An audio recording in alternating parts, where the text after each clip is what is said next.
Welcome back to you. This is a Tuesday edition of the show. If you didn't see yesterday's show with Dr. Carter, I wholeheartedly recommend it. He talked about the importance of setting expectations as kind of a function of really being able to anticipate your child's behavior and then helping them by setting realistic expectations. So, as I said, if you didn't have a chance to see that, please do tune into it. Today's show, though, we're going to turn the focus back into the back-to-school transition time, really looking at how to build a powerful relationship with your child's teachers this year. So if you're thinking about middle school, if that is the realm that you are now entering, of course, making the transition from elementary school with one teacher per classroom, now you're at least 5, if not 6, 7, potentially 8 teachers that your child will see on a daily basis. So the relationship that you build with these 4, 5, 6, 7, 8 teachers is going to be critical to your child's success this year. Now, a lot of schools put together a kind of meet and greet where you go in, meet all the child's teachers. Now, I think the intention originally was a good one. We want to kind of ease the transition back into school. For parents, we want to give them an opportunity to meet child's teachers. The execution, though, poor for the most part. Think about this for a moment.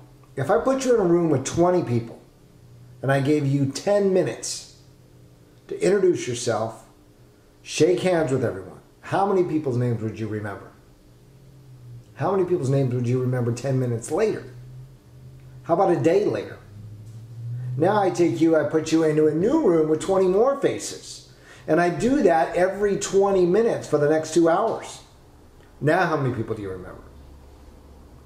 And folks, that's the reality of going to the back to school night or the meet the teachers night.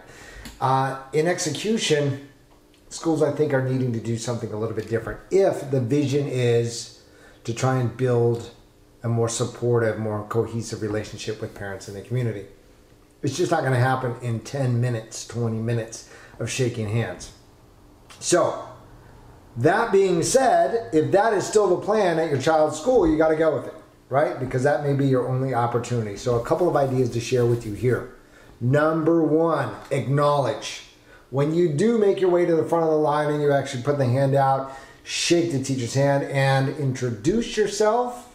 Yeah, your name, first of all, is all blurred. Nobody's going to remember that. Until you say these words, thank you for the role that you will play in my child's life this year. I certainly appreciate it. Again, my name was, now your name is in there, like in stone. Why? Because nobody does that, number 1. Number 2, how often do teachers actually get acknowledged or recognized for their efforts? So right away, you put yourself on a whole different level as far as how supportive you're going to be as a parent. Okay? So that's number 1. Acknowledge through a simple thank you. It's a powerful recognition. Okay? Number 2, notice the small things. Teachers are notorious for collecting things. Sometimes frogs, sometimes cows, sometimes roosters. Who knows? Okay? Notice the small things. They're into something.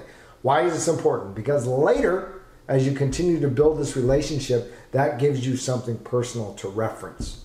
Okay? How's that frog collection coming? All right? May not be those exact words, but when it comes time for the holidays and you're considering the teacher's gift, you're not going to get another tie or a coffee mug. You're going to get the frog because you know that that belongs in the collection. You know what I'm saying? It's the small things. Number 3, follow up. 2 to 3 weeks after that initial meeting is when you send the email or you leave the voicemail, whatever's going to be preferable on the teacher's end, with, again, another short acknowledgement. Thank you for a wonderful start to the school year. We're looking forward to the weeks to come. Done. Okay? You do not, and this is my encouragement for you folks, please don't do this as a former teacher. I can tell you, this right away pegs you as the overzealous parent, right? That is going to become the problem and not the supportive parent that you hope to be. Do not go through the syllabus line by line and offer your critique as an educational expert. The tough thing about this is we've all had an experience with education, right? We've all been in a classroom. We've all had the model teacher, the one that we hope every teacher is going to live up to, right? That is not the reality.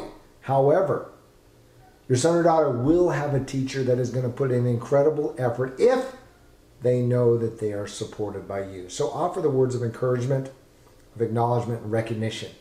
Save the critique for later. All right? Again, similar analogy, you invite the plumber over to fix your pipes. You're not going to stand there and give the critique. Okay? This is a professional that you're dealing with. So hand over the reins. That doesn't mean that you step back and step completely out, but you continue to offer the recognition, the acknowledgement, the support, and you build a relationship. And that way, your child is learning, gaining ground each year. So those 3 simple ideas, continue to build a relationship. Go ahead and shake the hand at the back to school night, knowing that, your face is kind of a blur, but that powerful acknowledgement, that's what sets you apart. Have a great end of your Tuesday. Take care.